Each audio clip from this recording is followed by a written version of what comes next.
All right, I am here with Coach Demeco Ryan's practice just wrapped up, and I heard, whoa, whoa, whoa, whoa, whoa. What is that? What is that? Who knows? Each group is breaking it down, and who knows what they say. But All of a sudden, love the energy. I love the energy from all our guys. I thought it might be a nod to the Cleveland Browns because you guys are here in Cleveland this whole week. No. We're thankful to be in Cleveland, thankful for University School having us here and being able to use their facilities. We've had a really great week of practice here in Cleveland. Coach Ryan, the reason we're here is because of Nick Caserio. We can talk logistics and all of that. You're playing Pittsburgh, blah, blah, blah, blah, blah. But we're really here because he wanted to flex with his trophies, which I hear. Is that what it is? Have you seen his trophies? I've seen the trophies. I've seen his pictures. He's big time. So shout out to Nick for allowing us to use his alma mater here. So he played quarterback 30 years ago here, and he took you to show you his trophies. He did not show me his trophies. Some of my support staff made sure I saw the trophies. Interesting. Okay, we're at camp. Tell me who's sticking out to you. I hear Lassiter is crushing it. Maybe we start on defense. For sure. Defensively, I mean, it starts up front. Will and Daniil, they've done a great job up front with us. And then you go to the linebackers, adding Aziz Al-Shair to our group. His leadership and just his tenacity, the way he leads, the way he plays the game every day. He shows up at practice. So I'm excited about him. And then you go to the back end, right? A rookie who's shining, Kamari Lassiter, our second-round pick. He's done an outstanding job of just being consistent. He's being consistent. He's competing every single day, so I love what he's bringing. Petrie has done an awesome job this camp, and he's such a smart player. He's always in the right position, making plays every day. And our other young buck, Kalen Bullock, he's showing up. He's attacking the football, patrolling the middle of the field, doing an excellent job back there. So I'm excited about, we have some veteran guys and the rookies mixed in. I'm excited about our group. Outside of the changes, the additions, we'll get to the offense in a second. How is this camp unique to your first as head coach? Energy-wise. It's unique because it's not as hot. Okay, there's that. No, but the pressure's on. The heaater's under your butts. Come on, let's be honest after last year. No, there's no heat for us. No? There's no pressure for us.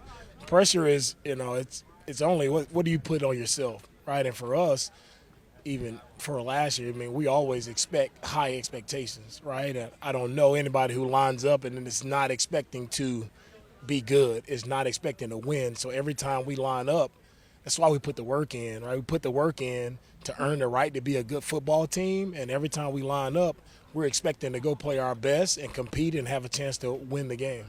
Nick Caserio is probably living in a lot of nostalgia here in Cleveland. Do you show these guys your tape ever? No, I never show my tape. I never. I try not to bring up this is how I did it, or no, I don't do that. If you had to show them one game from your NFL career, what would you show them, Coach? One game? Let's just live in the NFL nostalgia for a moment. Oh man, one game. That would be hard. It's a lot of good games. Yeah, so you're a pretty good player. I can't remember just one. You're not going to just go straight to 2006 Raiders? Are you joking? 2006 Raiders, a lot of tackles, pick, intercept, fumble. Let's read the stat line, shall we? This is unbelievable. I go, tell me, because I thought the Nick Caserio thing was so freaking funny that we're at his high school. I was like, let's go into Demeco's bag here as as an Eagle, as whatever. 2006 Rookie of the Year. One of the best games a player's ever had, 15 tackles. You got one on Randy Moss, sack, interception, forced fumble, 3 PBUs, and a fumble recovery. You got to show these kids this tape. They don't need to see that tape. I love watching them. They don't need to see me. Old, big linebackers. I couldn't play today. I'm too big to play, not fast enough. So I like watching them better than myself. They've got a lot of energy. You got a big game against the Steelers, preseason game. You're trying to answer some questions for yourself between you and Caserio. I was with Tomlin. I was in Latrobe, and we batted around this idea of being a player's coach. Are you considered a player's coach, and what is your relationship with that label? I think when it comes to being a player, I think you have to ask the players. But for me, it's all about relationships, right? Whenever space you're working in, right, being the leader of this team, it's just about the relationship building piece. And for me, being a leader, it's all about serving. So how can I help players? Okay. As players on the field, but it's also off the field, just caring about guys as men, not just as this player number, whatever it is. How are you doing off the field as a man is genuinely caring about them, right?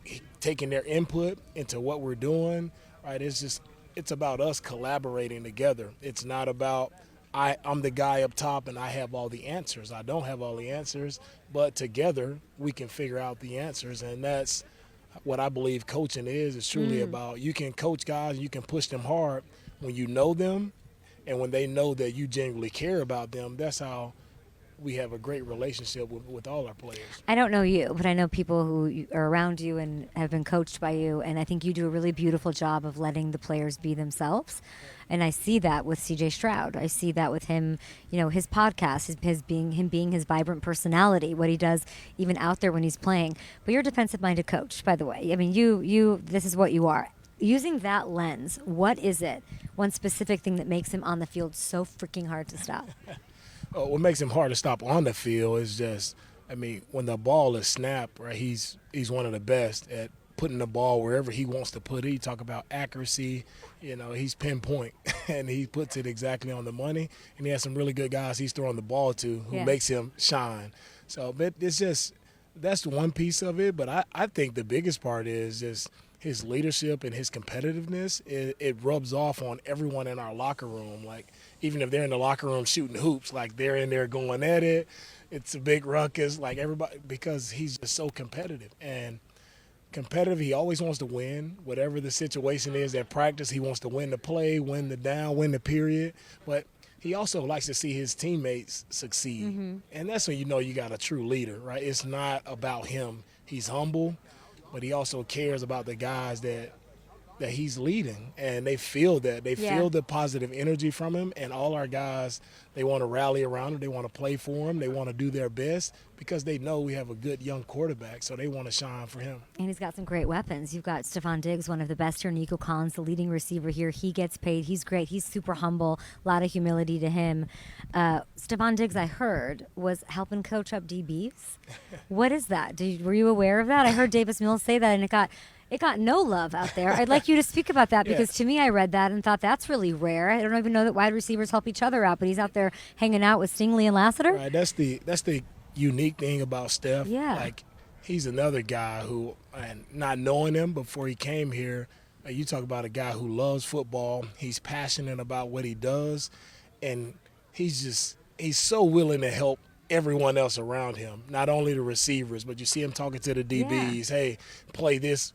This is how you could play this a little bit better, and it's vice versa. And that's what I talk about from Scripture is just iron sharpening iron a lot. And when I hear so many stories of Steph, I don't see them all the time. I see some of them, but I hear so many more of him after practice, working with DBs, working with receivers, talking to linebackers. It's just that's what a leader is, right? And Steph shows that every day. He shows up every day with the unbelievable energy, right, to him and about himself. I love him. He brings it, right? I love him. I love what he's shown to our team so far. But he's a leader. You're saying Stefon Diggs is a leader. No doubt about it. There's no doubt about he's a leader, right? And I told our guys, like, when you feel his passion, you feel his energy, he sees how much he cares. Like, everybody needs to get that in their spirit. I was in Buffalo, and I hated anything I would ask any of the players. If they said, we're having a great camp, it was because Stefon Diggs isn't. And things got misconstrued, and it really pissed me off because I'm a big Stefon Diggs supporter, and I don't like labels. I like that you're speaking about what a leader he is, what a teammate he is. Are y'all operating, though, in this offense without a number one wide receiver? Who's number one? Whoever gets the ball, that's number one, right? I think when you have as many talented guys as we have, Tank, Nico, Steph, you have three of the top guys in the league at the position. So it's just a matter of, CJ just going through his process and hitting whoever is open. That's number one. Preseason snaps. I don't know why this is a thing. I don't know why. Like, it's I would like to ask you that, actually, because as a former player and now coach, like, I know that if you give me the snaps, it will do well for me and I will go viral. I don't know why we would care otherwise. Why do we care? Why are us reporters so obsessed with who's getting what and when? Football is back, right? Football is back. Everybody's so excited to actually see the starters get out and play. How many snaps they're playing? No, that's such bullshit. That is such an optimistic way to look at it. You know what it is? I feel bad for y'all because the decisions you have to make, one drive or two or whatever, everyone just wants to know so they can pin it on you if it goes poorly. Yeah. That's it. And I hate that for you guys. That said, how many drives will I see CJ Stroud in against the Steelers? We'll see. I don't know. right now we'll probably see, 2 drives. It all depends on how well the first drive goes, right? But I'm expecting them to go out and get at least 1 or 2 drives. And as far as guys, just to get used to playing the game. I know back when I played, there was no question. Like, you were playing first quarter, you were playing a half, you were playing a half and into the third. So it was no question about who's playing, who's not playing. I want to ask you about this, your schedule here. I know you're not focused on this at all, but just indulge me, Coach. Would you face the Cowboys Week 11? Star for the Eagles, obviously. Does that rivalry ever leave you? The Cowboys rivalry. Yeah.